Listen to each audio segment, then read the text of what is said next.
Marikoy ko nagkusa na naman na mag-video yung aking camera. Basta na lang siya nagpi-play. Oo, ganun siya pag binitawan ko. Nagpi-play ng kusa mga Marikoy ko. O di ba may sarili na akong taga-video sa akin. Ang init mga Marikoy ko, nandito ako sa garden ko kasi nga binibisita ko yung mga ko dito kasi nga ang dami ng mga alaga ko bumababa rito araw-araw halos dito kasi nga malilim dito. Kasi nga, ang dami nga kasi dibang mga halaman, mga gustong gusto nila dito. Tapos kasi may tubig ditong tumatagas-tagas dyan sa na yun, no? Tapos, may inom sila dyan. Basa-basa. Basa-basa. Minsan nga dyan, maraming tubig. Pagka umaga, kasi nga parang alam mo na, nilulubluban nila, mga Marikoy ko. Kasi mainit na talaga ngayon, eh. Tapos, ayan, gustong-gusto nila. Dito, ayan o, sa baba, nagsisiksik sila dyan, nakikitambay. Buti sana kung nakikitambay lang mga Marikoy ko, nagkakalkal. Oo, nagkakalkal sila. Ayan nga, hindi na pantay dito. Yun, lubog na, malalim na. Kasi ito yan, tatanggalin ko lahat ng, yung mga case ng na yan, soft drinks, tatanggalin ko talaga yan. Kasi nga, itong mismo, yan. Yan ay lalatagan namin nung inflatable pool na malaki. Malaki kasi yun, mahaba, malaki. Malapit na namin ilagay. Baka nga sa mahal na araw, ilatag na namin. Kasi yung mga bata maliligo. Tapos ito, kasi may harang siya ito, may taling straw. So mabigat na kasi gawa ng itong mga spaghetti. Bababa, spaghetti pataas. Ihahawiin ko yan or idudusog ko hanggang dito. Oo, itatabi kong baga. Itatabi hanggang dito. Para kapantay nitong na to, lagay ng mga halaman niyang bakal na yan.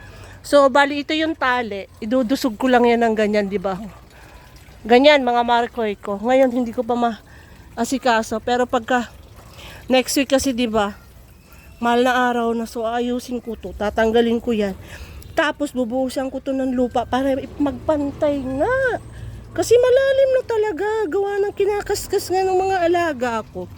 Yan nyo, nilalagyan ko na nga lang lagi ng casey kasi yan, kinaskas nila malalim yan. Binalik ko lang yung lupa. Kasi malamig dito. Tatambay yung mga alaga ko. Kahit marami. Ayo, nakita nyo. Ayo, nakita ko. Baka gusto umuwi. Ay, nako. Paborito talaga nila. Ang luwag-luwag naman ang pwesto nila sa dulo, sa taas. Pero bumababa sila dito. Ay, lang ako dito.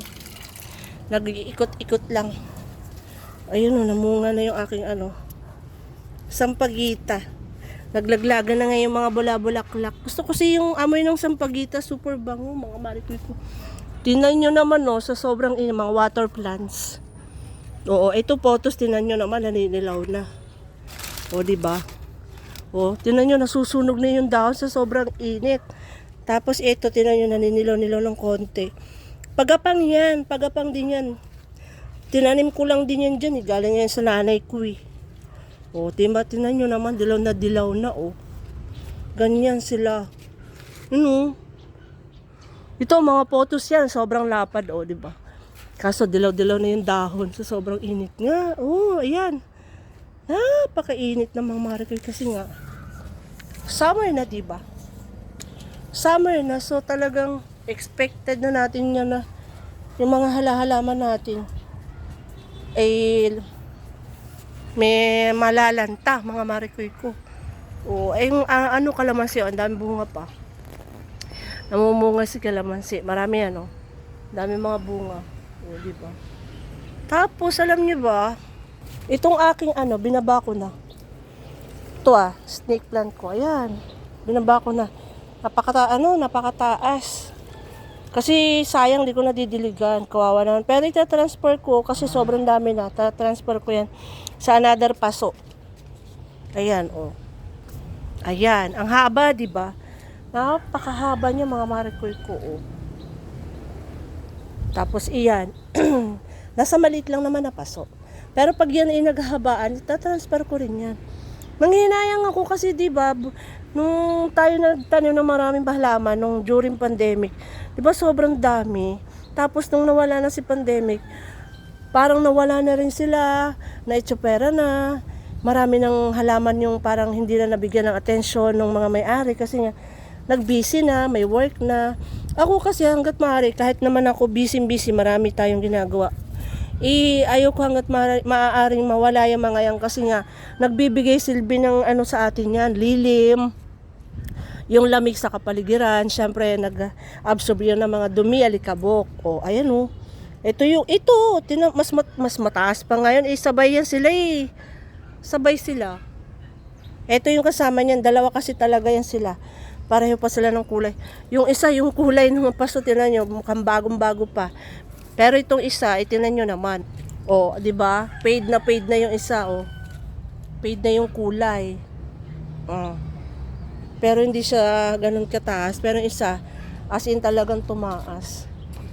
Tapos dito, pag umaga, yan, kapi-kapi tayo. Tapos dito, may water plant din naman, o. Ayan, pagagapangin ko rin yan papunta doon sa taas. Kasi nga, gusto ko yung naroon lang sila sa tuktok. Kasi magbibigay nga ng lilim dito sa baba. Oo. Kasi dati wala kami ditong mga kahit anong halaman or ano. So, nung natuto talaga ako, during pandemic, marami ako naitanim ng halaman. As in, napakarami. Yan, nandyan yung mga rose, yung namumulaklak. Tapos, ngayon, wala na akong ganun. Kasi nga, medyo, ano yun eh, yung, kumbaga, aalagaan mo, di ba yung ganun? Ito, wala na. Kasi, low maintenance yan. Diligan mo lang, okay lang sila dyan. Tapos, ilang taon na silang ganyan, na ganyan pa rin sila hanggang ngayon. Eto naman kasi, ano ba tawag dito? Sansevieria ba yan? So, dumami, isang paso nga lang yan dati. Ngayon, sobrang dami yan. As in, kumalat, 1, 2, 3, 4, 5, 6, 7, 8. Basta, napakaraming yan, mga marikoy ko. Wala na akong time na ilipat kasi itatransfer ko talaga dapat. Sila nyo naman sobrang dami, di ba? O. Kaya ganda tingnan yan pagka yung, kumbaga, ililipat mo sa mga paso. Pero ililipat ko talaga to kasi kagaya nito, tingnan nyo naman, di ba? Kumpul-kumpul na, as in, napakarami na nila dyan. Kaya yan, pag na-transfer mo sa another paso, ang ganda-ganda tingnan yan, tapos hilera ko lang sila dyan. Ha?